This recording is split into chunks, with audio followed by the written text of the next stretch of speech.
यह कहानी एक ऐसी लड़की की है जो असम घूमने जाती है और जहाँ पर एक होटल में उसके साथ एक भूतिया वाक़या पेश आता है। यह घटना पिछले साल मेरे साथ तब हुई थी जब मैं अपने दोस्तों और मेरे बॉयफ्रेंड के साथ शिमला की यात्रा पर गई थी। यह भारत में एक फेमस हिल स्टेशन है। मैं असम में रहती हूँ। 3 घंटे की फ़्लाइट और 4 घंटे की ड्राइव की यात्रा करने के बाद हम शिमला में थे। आखिरकार हम अपने डेस्टिनेशन प्लेस तक पहुँच चुके थे। हमने अपने होटल में चेक इन किया, पर हमने रूम्स को चेक नहीं किया क्योंकि हमने उन्हें पहले ही ऑनलाइन बुक कर लिया था और हम थोड़े जल्दी में भी थे। इसलिए हमारा सामान होटल में रखने के ठीक बाद हम प्रसिद्ध मॉल रोड को देखने निकल गए, जहाँ पर कुछ पुरानी बिल्डिंग्स थी। होटल आने के बाद हमने महसूस किया कि वह होटल काफ़ी सुनसान लग रहा था क्योंकि वहाँ पर केवल 3 से 4 ही स्टाफ मेंबर्स थे और वहाँ बहुत ही कम गेस्ट थे। वैसे शिमला घूमने के लिए काफ़ी चर्चित स्थान है, पर वह समय जनवरी का था और उस समय उस जगह पर ठंड भी पड़ रही थी, इसलिए भी शायद कम संख्या में वहाँ पर लोग थे। मैं अपने बॉयफ्रेंड के साथ एक ही कमरे में रुकी और हमने रात के खाने का ऑर्डर देने का निश्चय किया, पर जैसे ही मैंने रिसेप्शन पर कॉल लगाई तो मैंने एक स्टैटिक साउंड को महसूस किया।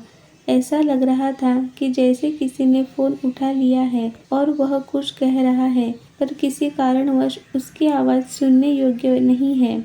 मैंने फिर फ़ोन लगाया, पर तब भी पहले जैसा ही घटित हुआ। तब मेरा बॉयफ्रेंड खुद रिसेप्शन पर गया, पर वहाँ पर कोई भी नहीं था।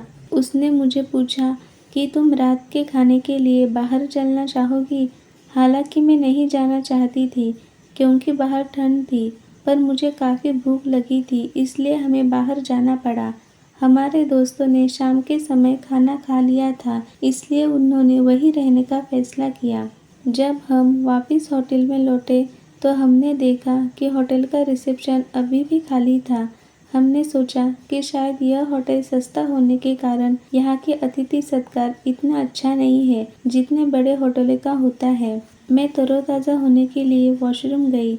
अंदर मैंने वॉशरूम के दरवाजे पर हल्की हल्की सी दरवाजे को खटखटाने की आवाज़ सुनी, तो मुझे लगा कि यह मेरा बॉयफ्रेंड होगा, तो मैंने उससे कहा कि 2 मिनट रुको, पर दरवाजे पर खटखटाने की आवाज़ आती रही। तो मैंने दरवाज़ा खोलकर उससे कहा कि तुम्हें क्या समस्या है, तो वह अपने मोबाइल में गेम खेलता हुआ मेरी तरफ आश्चर्य के साथ देख रहा था। यह काफ़ी अजीब था क्योंकि मैंने साफ रूप से कुछ तो सुना था, पर मैंने सोचा कि शायद बाहर ठंडी तेज हवा चल रही है, जिस कारण से भी किसी प्रकार की आवाज़ हुई होगी जिसे मैंने सुना। हम थक चुके थे, इसलिए जैसे ही हम बिस्तर पर लेटे हमें नींद आ गई। ठीक आधी रात के समय मुझे ठंड लगने लगी। जैसे ही मैं उठी तो मैंने उठकर देखा कि ब्लैंकेट मेरे ऊपर नहीं था। मैं अच्छे से सोती हूँ तो यह कहना गलत होगा कि मैंने तीनों ब्लैंकेट्स को मेरे ऊपर से हटा दिया होगा। मैंने घड़ी की ओर देखा, रात के 2 बज रहे थे। मैं बाथरूम गई, पर जैसे ही मैं अपने हाथ धो रही थी कि तभी मैंने एक आवाज़ सुनी और एक सिक्का मेरी तरफ लुढ़कते हुए आ रहा था। मैं आश्चर्यचकित थी क्योंकि हमने अपने कपड़े बाथरूम में नहीं रखे हुए थे, इसलिए यह सिक्के वाली घटना घटित होना संभव नहीं था। एक क्षण के लिए मैं उसी जगह पर जम गई। मैं हिल नहीं पा रही थी। मैंने अपने शरीर में कँपकँपी सी महसूस की। मैंने फिर से दरवाजे पर उन्हीं हल्की हल्की दरवाजे को खटखटाने की आवाज़ सुनी। तभी मैं चिल्लाना चाहती थी। मैंने अपनी आंखें बंद की और मैं प्रार्थना करने लगी, और आवाज़ बंद होते ही मैं तेज़ी से पलंग की ओर बढ़ी और मैंने अपने बॉयफ्रेंड को जगाया, जिसने कुछ भी सुना था। बाद में जब मैंने उसे सब कुछ बताया तो उसने बाथरूम को चेक किया और उसे वो सिक्का मिल गया, पर इस बात का पता नहीं चला कि वो आया कहाँ से था। मैं पूरी तरह से डर गई थी, पर मेरे बॉयफ्रेंड ने किसी तरह मुझे समझाया और कहा कि आज रात हम यहाँ रह लेते हैं और कल सुबह होटल बदल लेंगे। मैंने उसे गले लगाया और मैं सो गई। अगले दिन बाथरूम का इस्तेमाल करते समय मैंने दरवाजे को खुला रखा। उस होटल को छोड़ते समय रिसेप्शन पर कुछ स्टाफ मेंबर्स थे।